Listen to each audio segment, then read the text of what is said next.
December, heavy metal band Damage Plan took the stage at the El Rosa Villa. During their first set, Les télévisions et les chaînes de radio américaines ont interrompu leur programme pour annoncer la mort de John Lennon. La nouvelle s'est répandue comme une traînée de poudre dans les rues de New York. Tupac Shakur dead in Las Vegas, ironically, on this Friday, the 13th.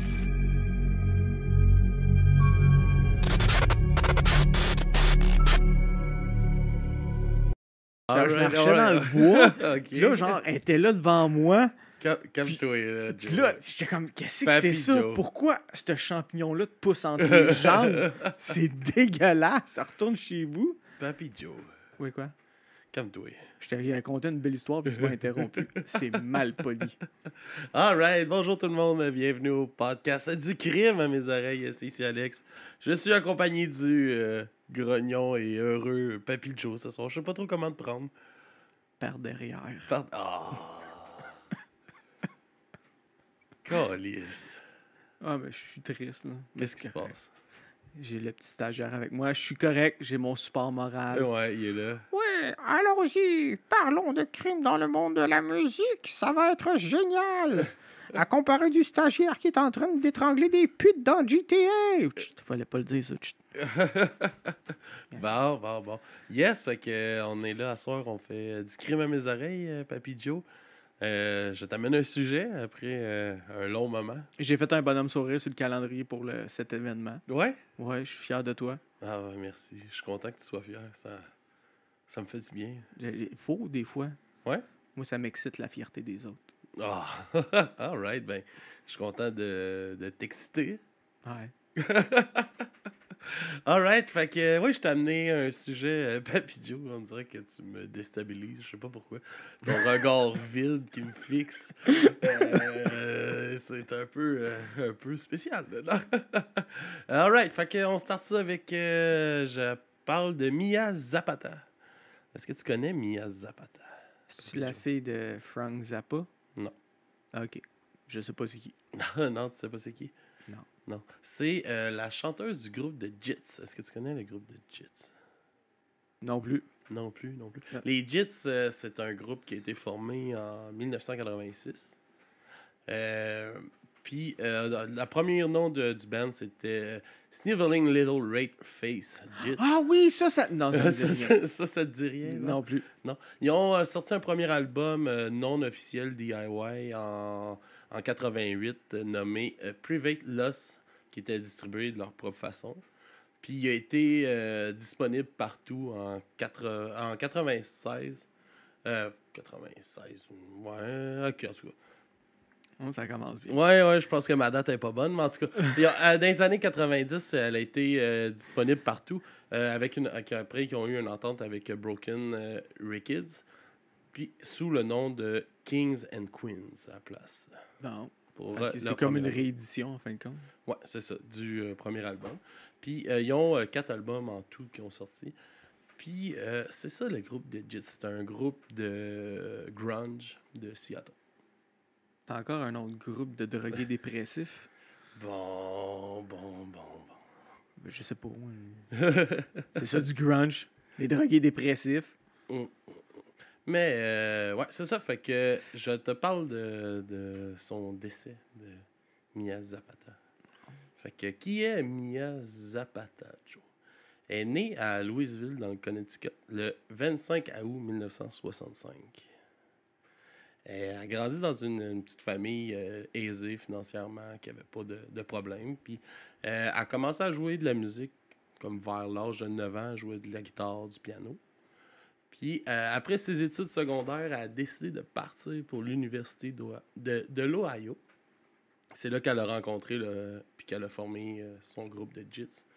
Rencontré ses amis avec qui elle a formé ça. Puis, en 89, le groupe a décidé de déménager à Seattle, où ce que la scène punk grunge était comme en plein essor avec Nirvana, puis Pearl Jam. T'es allé rejoindre le mouvement, en gros.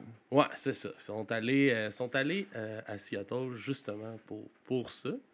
Puis, ils ont réussi à se démarquer justement par la présence de Mia dans le groupe, qui était la chanteuse, dans le fond, du groupe, qui avait une énergie vraiment explosive sur stage, qui avait beaucoup beaucoup de présence, puis tout ça. Puis il n'y avait pas beaucoup de femmes non plus. Ouais, c'est ça, je te posais. dans la J'essaie de scène me grunge. rappeler des groupes féminins, ben, pas féminins, mais avec des chanteuses, à part Courtney Love. Puis, t'avais pas un autre groupe? Tu vois, il y a un autre groupe, je crois. L7, L7?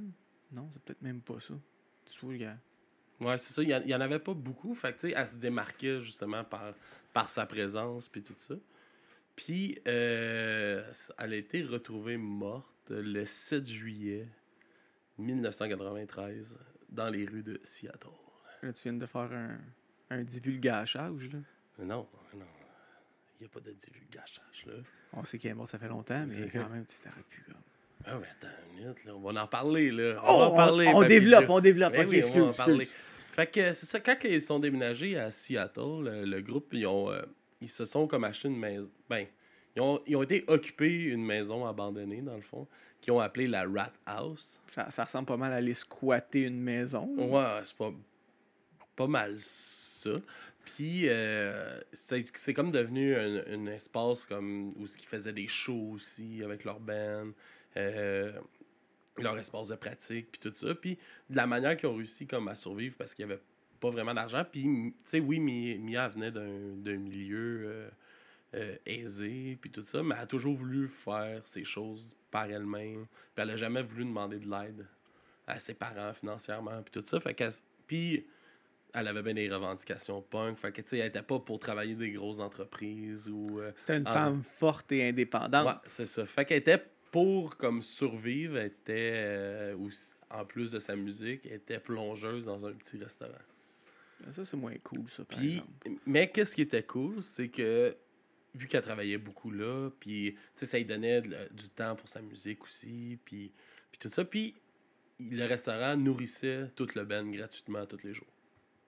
OK, quand même, elle s'en sortait bien. Fait que, tu sais, c'est quand même... T'enlèves la bouffe, c'est quand même... Tu baisses tes dépenses. Tu sais, ben, elle a un toit, Mhm. de façon plus ou moins honnête. Elle a de la bouffe, de façon honnête. Fait qu'elle est gradure, là. La vie de Pacha. Oh, oui, à 100%. La vie de luxe.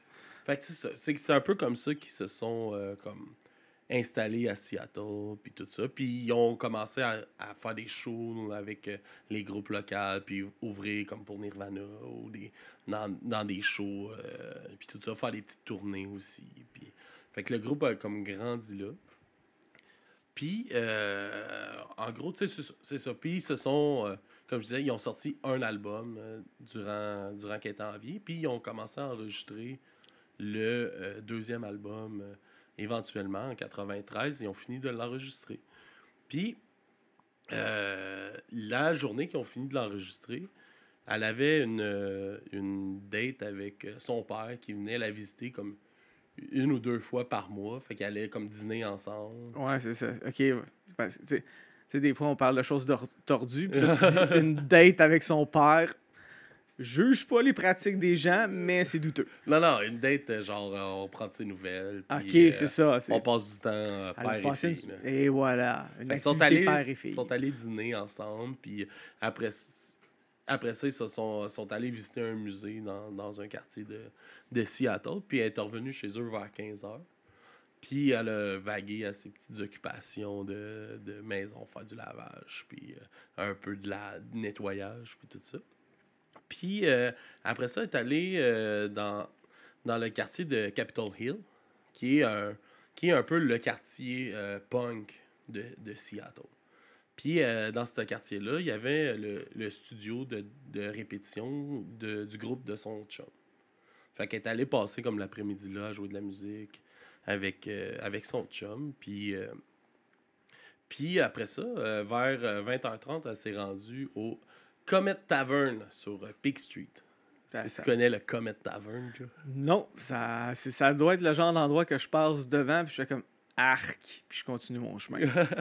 C'était un peu comme leur spot. Là. C'est quand ils sortaient entre amis, puis tout ça, c'est la taverne où ils allaient se réunir tout après les jams, ou juste pour aller prendre un verre puis passer du temps. C'est comme le bar de rassemblement. Là. Ouais, c'est un peu comme si, mettons, on allait au Fouf, puis c'était la place où que tout le monde va, puis tout ça, mettons.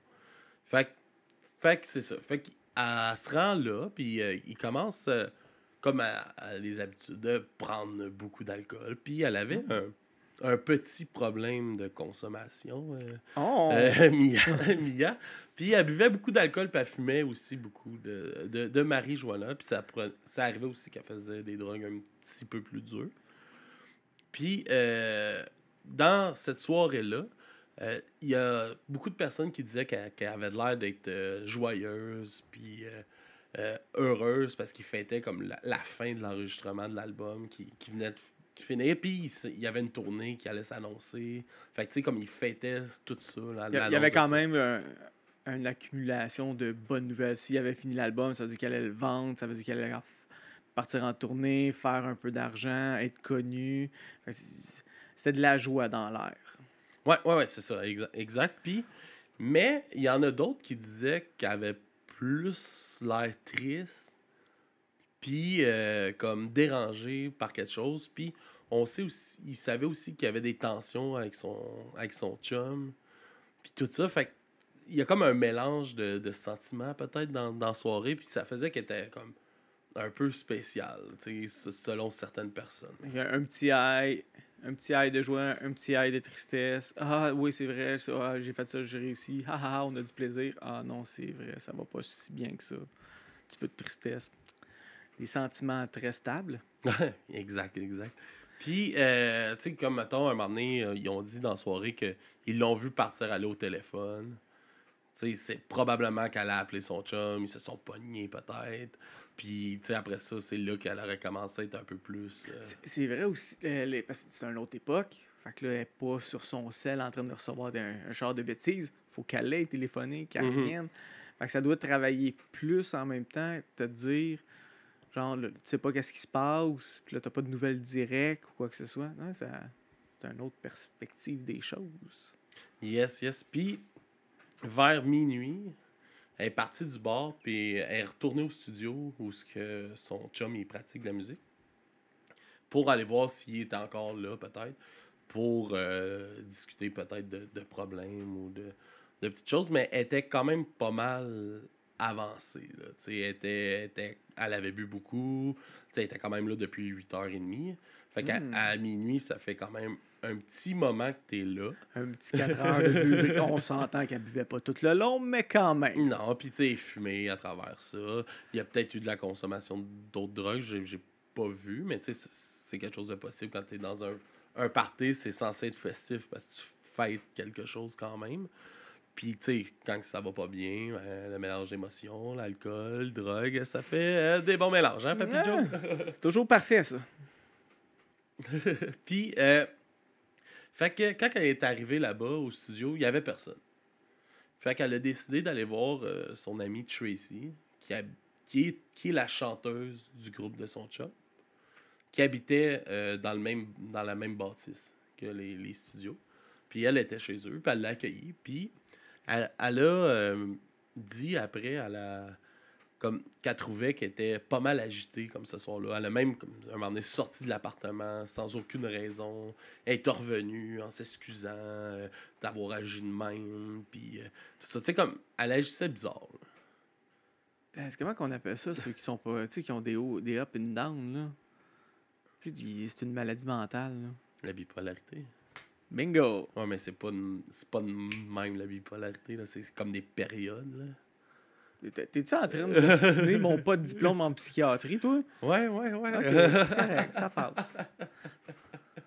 Puis, ça fait que, tu sais, elle la trouvait bizarre, puis elle était comme pas trop à l'aise de la laisser repartir chez eux. Puis, elle l'a invité à rester à coucher, tu sais, puis lui offrait d'en prendre soin. Mais Mia l'a pas accepté. Elle a décidé de retourner chez eux. Elle a dit, je vais prendre un taxi, puis je vais retourner chez nous dans mes affaires. Ouais, je la comprends là-dessus. Ouais, c'est ça. Puis vers 2h du matin, c'est à ce moment-là qu'elle a décidé de quitter son ami pour retourner chez eux. Puis ça a été la dernière fois qu'elle a été vue vivante. OK, mais on l'a-tu retrouvée morte? Ouais, on l'a retrouvée morte. La découverte du corps, Papy Joe. Enfin, du croquant. Vers 3 heures du matin, le corps de Mia il a été retrouvé sans vie au milieu d'une petite ruelle, un fond de ruelle, un cul-de-sac, dans le quartier de Central Area de Seattle. Je sais pas si tu connais ce quartier-là. J'ai-tu l'air d'un gars qui est allé là? Non. Il a été retrouvé par Richa Ritchie, une travailleuse du sexe qui se faisait appeler Richa Ritchie. Oh, peut-être le stagiaire va retourner. Le corps il a été retrouvé face vers le ciel, les bras en croix. Et quand tu dis les bras en croix, c'est-tu genre... Non, en croix, comme, écarté comme ça. OK. Face vers le ciel. Elle a été battue, violée, puis ce qui l'a tuée, c'est qu'elle a été étranglée par les cordons de son hoodie, genre. OK. Mais c'est-tu parce que... Il l'a étranglé. OK, c'est ça, c'est pas genre un accident, puis là... Non. OK. Fait que... Parce que tu sais, peut-être que les signes de viol auraient été postpartum aussi, là. Post-mortem. Postpartum, c'est autre chose. Post-mortem.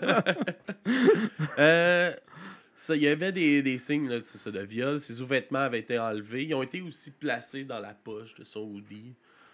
Pour quelle raison, je sais pas. Ça...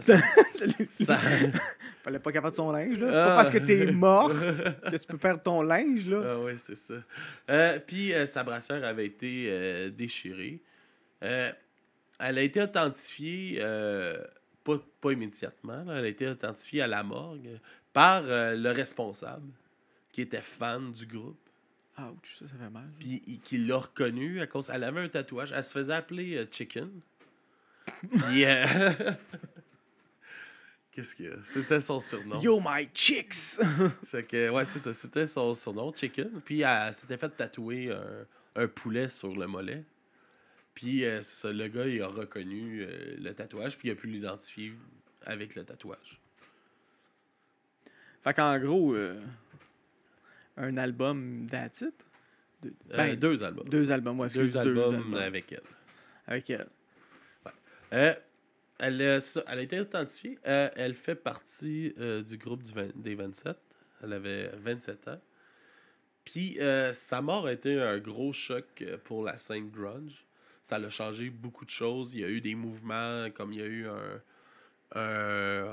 je pense que ça s'appelle Home Alive, le regroupement. C'est un regroupement de femmes de la scène punk de Seattle qui ont parti ça, qui est des cours d'autodéfense pour les femmes, pour Parce que, tu sais, dans ces quartiers-là, où le quartier de Capitol Hill, tu sais, les femmes se sentaient à l'abri, il n'y avait rien qui se passait, ils se sentaient en sécurité à travers ça. Puis, quand ça s'est arrivé, là, ça a comme complètement changé l'ambiance. Ouais. Puis tout ça, fait qu'ils ont parti des mouvements pour aider, là, justement. Fait que, tu sais, ça a changé beaucoup de choses. Mais là, j'ai 2 questions. Ouais. Je sais pas si t'avais terminé. Non, je n'ai pas terminé. Ok, vas-y, là, je vais aller. C'était qui son chum? Son chum, il a déjà été demandé de ne pas être nommé, là, fait qu'on n'en parlera pas. Ok. Je le nommerai pas, mais il a été dans les suspects. Ok, c'est ça. Ok, bon, parfait, on arrivera à ça tantôt. Puis, c'était quoi mon autre question? Bravo. J'avais une autre question, je l'ai déjà oubliée. C'est que je suis champion. Ouais, c'est ça. Ah, continue, là, elle va peut-être en revenir. Fait que, si on se lance un peu vers l'enquête, le meurtre de Mia a été le 33e homicide de Seattle cette année-là. Ah, c'était ça, je pense, ma question, s'il avait trouvé le coupable. Continue. OK. Puis, cette année-là, Seattle marquait déjà des records d'homicides là, dans une année. Là. Fait que c'est comme un autre de plus, c'est un endroit où le monde commence à se sentir de moins en moins sécure. C'est une grosse ville, fait que... Comment? C'est une grosse ville. Oh, ouais. Dès que ta ville grossit, il y a de la racaille, fait que ça finit comme ça. Non, ouais, c'est ça. Puis les enquêteurs ils ont eu de la facilité comme à retracer l'emploi du temps de la journée du 6 juillet, dans le fond, là, de la journée qu'elle a passée, que je vous ai parlé, jusqu'à 2h du matin. Ouais, parce qu'en fin de compte, t'as toujours été quand même entouré de plusieurs personnes, de plusieurs témoins. Ouais, c'est ça. T'étais toujours comme dans des groupes jusqu'au moment qu'elle était tout seul avec l'autre puis qu'elle est partie.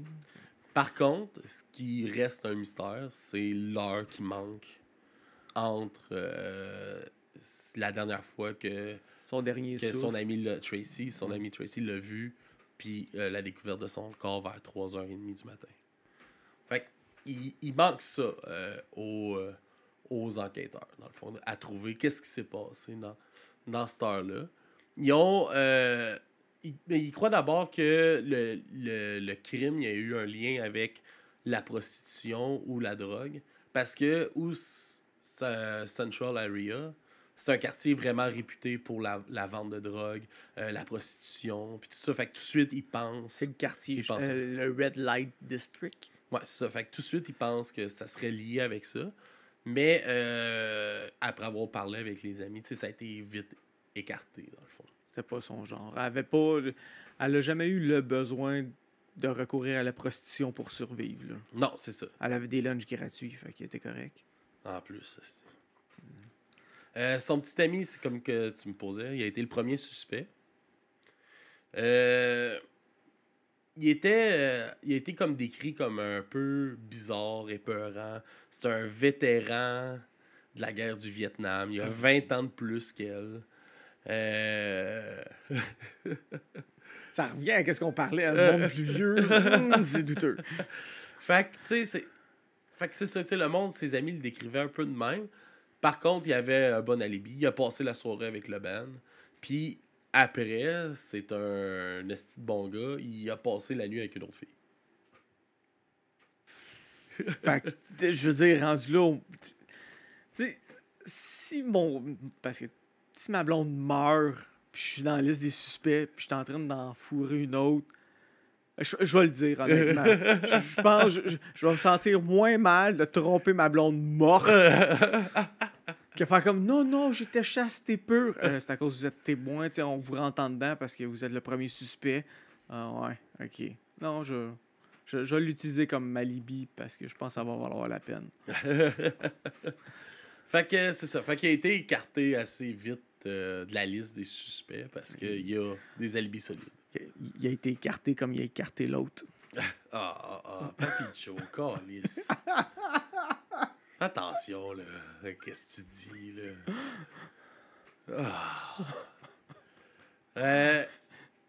là? Après l'avoir écarté de la liste des suspects, la police s'est retrouvée comme sans aucune piste. Puis, vu la lenteur des recherches effectuées par la police, les proches de Mia ils ont décidé d'engager des enquêteurs privés puis de lancer une enquête. Il y avait bien des affaires qui étaient comme pas divulguées, comme le viol n'avait pas été divulgué. Okay, il y avait bien des informations qui étaient cachées puis que la famille n'avait pas le droit de parler pour pas gâcher l'enquête. Mais ça faisait que rien avançait, selon eux. Fait qu'ils ont décidé d'engager des enquêteurs privés pour relancer l'enquête puis essayer de pousser ça plus loin. Fait que pour faire ça, ils ont ses amis, les bands proches des JITs puis tout ça, ils ont décidé d'organiser une levée de fonds en faisant des spectacles, quelques spectacles dans Seattle. Ouais, parce qu'évidemment, à cette époque-là, il n'y avait pas des GoFundMe, fait que c'est un peu plus dur. Ouais, c'est ça. Puis ça a pris beaucoup plus d'ampleur que prévu la levée de fonds parce qu'il y a des groupes qui se sont joints à ça, qui étaient comme complètement inattendus, dont Nirvana, Soundgarden, puis Pearl Jam ont joint les levées de fonds. Là, Ah ouais? Ouais. Ben, qui ait joint au levée de fonds, comme si c'était la scène, comme c'est normal. Mais parce que si je me souviens bien, j'avais lu à quelque part que Nirvana puis Pearl Jam, il y avait de la chicane entre les deux. Ouais, mais là, peut-être pas ce moment-là. Peut-être, ouais, t'as raison. Peut-être. Je sais pas, puis en même temps, je pense que tu mets ton ego de côté, puis pour de quoi de même, là. Ouais, t'as raison. C'est peut-être parce que moi, je mettrais pas mon ego de côté, là, mais... ça l'atteint directement ta scène musicale locale. Ouais. Ça, puis c'est pour l'aider.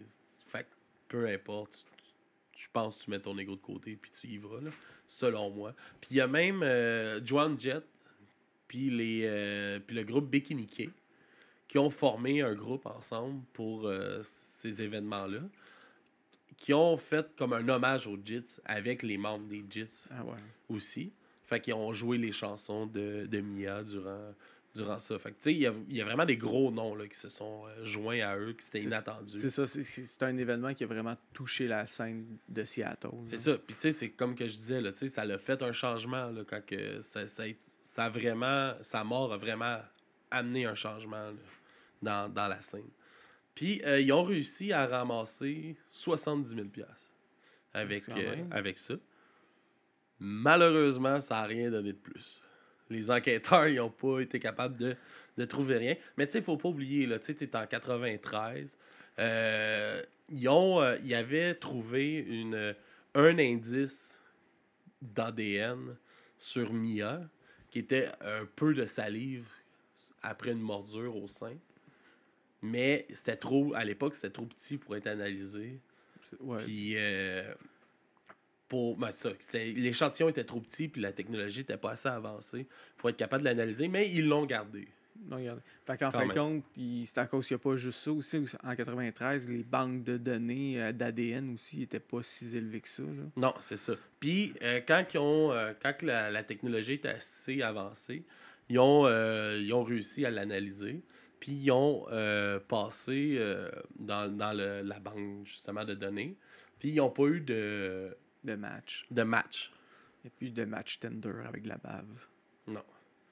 Mais, Oh, en 2003, ok, quand même. il y a un homme qui a été arrêté à Marathon, en Floride.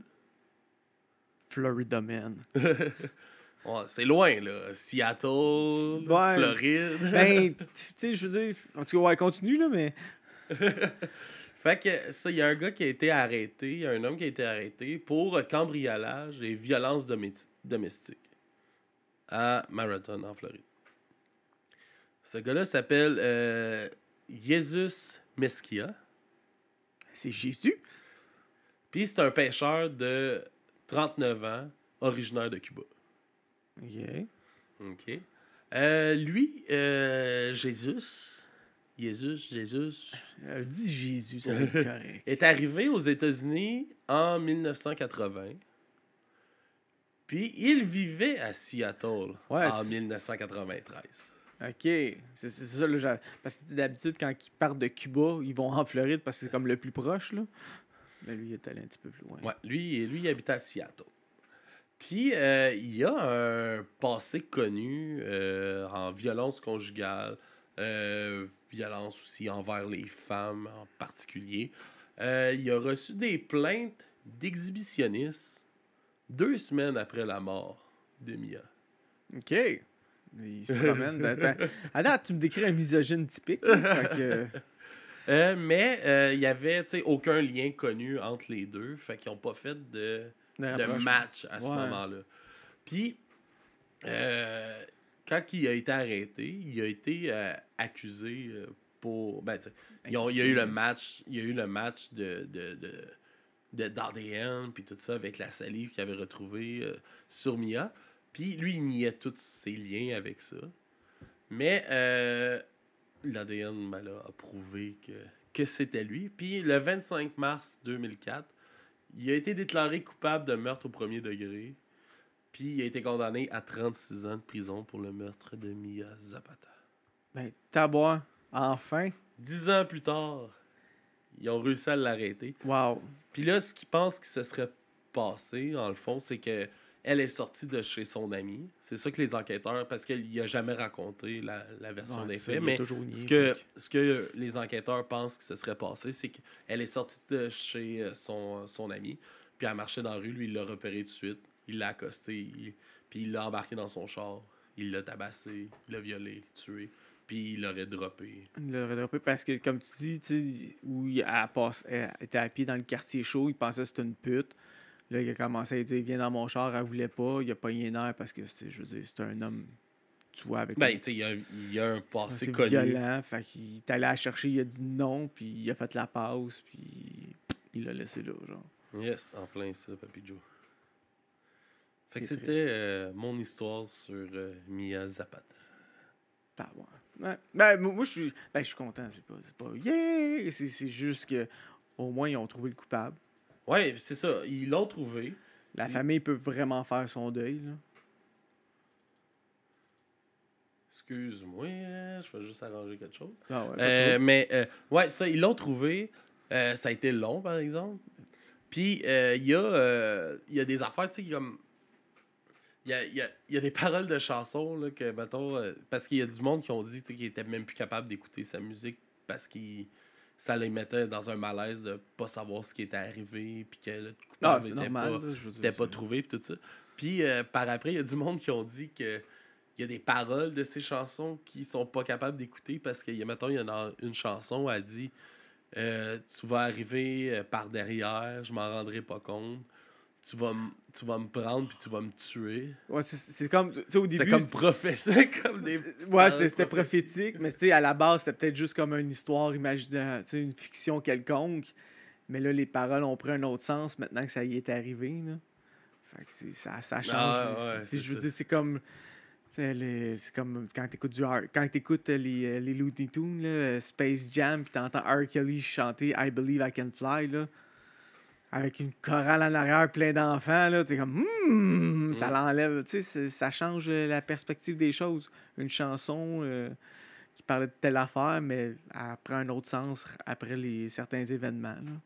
Ouais, c'est ça. Puis, en tout cas, fait que c'est comme bizarre qu'elle ait écrit ça, puis c'est exactement arrivé. Parce que, clairement, elle l'aurait pas entendu arriver, parce qu'elle se promenait tout le temps avec des écouteurs, avec de la musique. Ok. En plus. Fait que, tu sais, ouais. c'est comme son ami, tu sais, elle est partie à ses écouteurs, puis... Avec son tape cassette, comme Ah ouais, son Sony jaune. Bon, j'ai un tape cassette. Bon. Hey, on va prendre une petite pause de 15 minutes entre les deux épisodes. OK. Puis on vous revient tout de Ben là, suite après. Tu fais les plugs? Parce que je veux Ouais, dire... on va faire les plugs. Je te laisse faire ça, Papy Joe. Hey, allez sur dubruitamesoreilles.com. Toutes les informations sont là. Je vous aime. À dans 15 minutes. Il y a... on a notre Discord Twitch. Oui, qui c'est est vrai. Patreon. Je m'excuse. Hey, je m'excuse. Mysterio Mystère va me détester. J'avais oublié le Discord où est-ce que j'ai beaucoup de plaisir. Où est-ce que d'ailleurs, j'écoute tous les mardis soirs à 9h03 MILF Manor. Ce n'est pas un film porno. C'est une série d'à peu près une dizaine d'épisodes. Où est-ce Une télé-réalité. Une télé-réalité d'une dizaine d'épisodes, puis c'est vraiment douteux. Juste avec l'annonce, ça sonne douteux. Puis, on vous revient, on parle... De quoi tu vas nous parler en revenant? De notre fierté canadienne sous le joug de la couronne britannique. All right. All right. Fait qu'on vous revient tout de suite après cette petite pause. À tantôt. Bye.